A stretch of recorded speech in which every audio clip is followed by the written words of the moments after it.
This is Matthew McConaughey, Natalie Portman. James Patterson, Michael Ian Black, and you are listening to Five Questions with Dan Schawbel.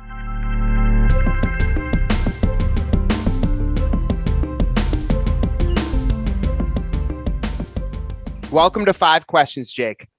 It's great to be here. Thank you so much. Well, it's good to have you here. I want to start off with earlier in your career. What experience did you gain as a press secretary that helped you transition to become a freelancer and a successful journalist?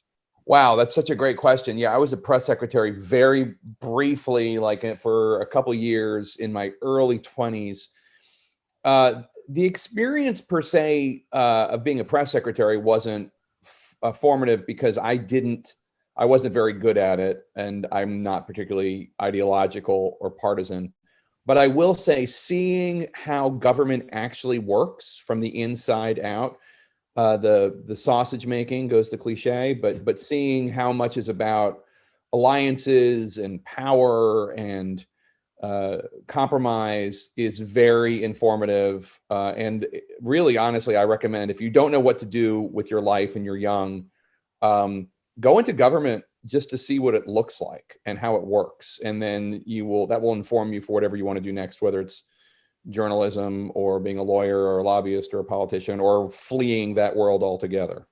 Yeah, I think that's great advice because it gives you kind of an overall perspective of the nature of our economy and world and how it operates, which trickles down to everything, how we work and live. So yeah, I could see that being a nice stepping stone and maybe some inspiration as you continued throughout your career. And how do you manage your time between covering politics for CNN and writing fiction books? Well, if you want to be a writer, then you need to write. I mean, it's like, if you want to get in shape, you need to diet and exercise. Those are, they're just basic things. So what I do is, when I have committed to writing, meaning I have done the research, I've done the rumination of what I want to write about, I commit to writing 15 minutes a day every day, minimum 15 minutes a day, because everybody can find 15 minutes in a day, whether you're eating lunch or right before you go to bed, or, some sort of quiet period in your day, you can commit to 15 minutes. And if that's all you do, 15 minutes a day, by the end of the week, you got an hour 45 under your belt. That's like 3 or 4 pages. It's not nothing, but it's really just a commitment to yourself, the same way that you would commit to doing sit-ups 5 days a week. Yeah, no, that's good advice, especially like reflecting in my writing career. Like I would do it by page count. Let me just get 3 pages written per day. But I think doing it by hour can be beneficial too, because it also puts a little bit more pressure on you. Hey, if I only have, a half hour, an hour every day, I'm going to try and maximize that time as I reach these bigger goals of maybe 1 chapter in 2 weeks or a month. Yeah. And also because writing is, for me anyway, it's not necessarily about page numbers. It's about problems to solve, right? Especially if you're writing fiction and you have a dilemma and you're trying to figure something out.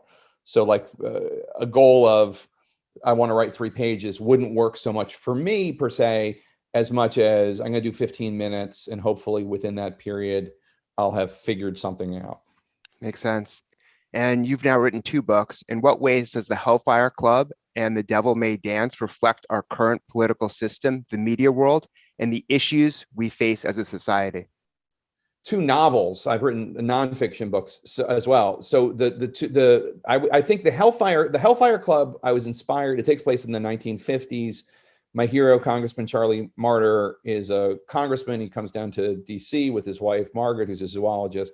And that book is about something that I witnessed a lot as a journalist, which is people come to Washington to do good. People want to do good, whether it's Marjorie Taylor Greene or Maxine Waters, whatever, and everybody in between. They come here to, everybody's the hero of their own narrative, and they come to do good. And then Washington is a town, and I imagine state capitals are the same, where you have to make compromises. And the question is, how many compromises are you willing to make? What are you willing to compromise about? And then what happens to you when the compromises are the focus of your energy instead of the good that you want to do? In other words, you're so focused on accruing power to achieve the good you want to do that you no longer are focused on the good. So that's what the first book's about. The second book's about, The Devil May Dance, is about the people that one has to get in bed with, figuratively, in life. And it's inspired by the friendship between Frank Sinatra and John F. Kennedy. And when you are willing to get in bed with or do deals with or befriend or partner with somebody who has lower ethical or moral standards than you do, what does that do to you? So those are the two themes, and they're both, as you can see, very relevant today when it comes to Washington, D.C. But it's also, there's a bigger story and life lesson on there's trade-offs to everything. If you want to accomplish something, you almost have to give something else up, and you have to somehow find your own balance that makes sense for you. Absolutely. Everything has a compromise. I was just watching, I'm a sucker for these cheesy little Facebook videos that people put up, and all of a sudden I'm just watching like a 5-minute discourse on the 10 actors that Marvel Universe regrets getting into bed with themselves. But it makes you think, like, okay, so Marvel found Ed Norton too difficult when he did the Hulk, and so they went to Mark Ruffalo. I think highly of both actors, and but again, this is just silly. This is about the actors that play the Hulk. But what was Ruffalo willing to compromise on that Norton wasn't? Was Norton standing on principle? I mean, you get into all sorts of ideas, but that's life. And a lot of people, everybody inevitably has compromises. I'm sure my children do, that I don't even know about. And the question is, where do you draw your line? What is important to you? Because compromise it's important to compromise. You can't have a successful marriage or relationship if you don't compromise. But where are you willing, what beyond which line are you not willing to cross? That's a good point. Yeah, setting those boundaries. And speaking of your new book, what was the process of turning factual events from the 1960s into setting and plot points for the book? Well, it's fiction, but because I deal in nonfiction, day in, day out as a journalist, it is always a little bit of a struggle, because, you want to adhere to the facts, even though you're writing a novel that is a flight of fancy. Charlie Martyr and Margaret Martyr do not exist. I mean, so to have them interacting with Frank Sinatra is invented. I made it up. But you also want to stay true to the reality of who Frank Sinatra was, right? I mean, all of a sudden he's not going to like rip off his shirt and become Spider-Man. That wouldn't work in the confines of my novel.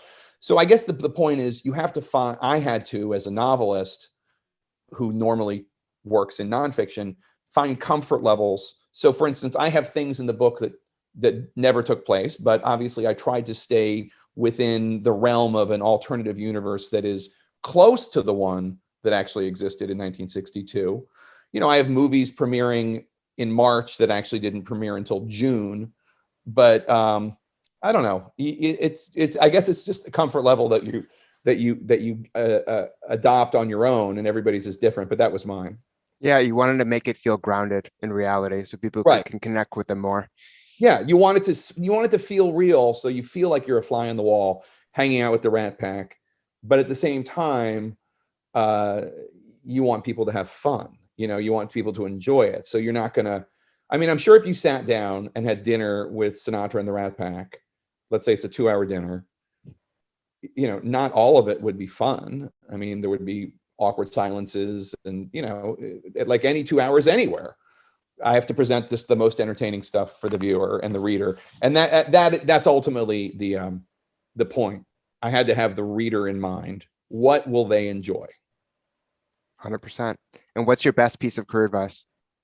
My best piece of career advice. I gave a whole speech about this to the Dartmouth College class of 2017 that I do recommend people want for like a much longer discourse. But I will say this: do not be offended by rejection. Do not take it personally, even when it is personal. So many of us have been rejected so many times on our way to success. And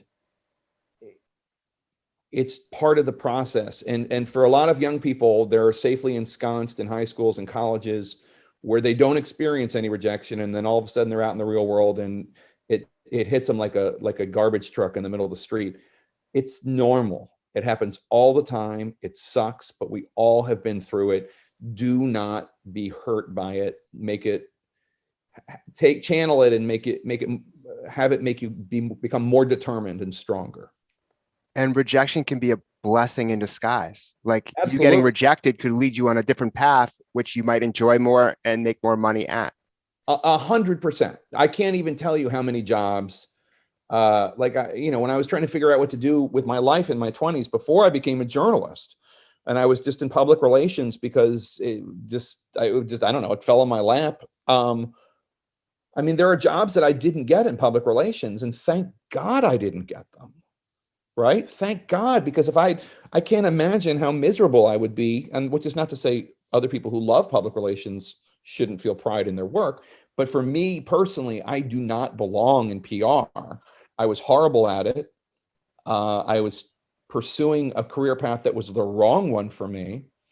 And I'm glad that I did not succeed, because then I would be unhappy in a business and shackled to that work. Exactly. Well, I appreciate the conversation and thank you so much for being on the show. Oh, it's my pleasure. Thank you.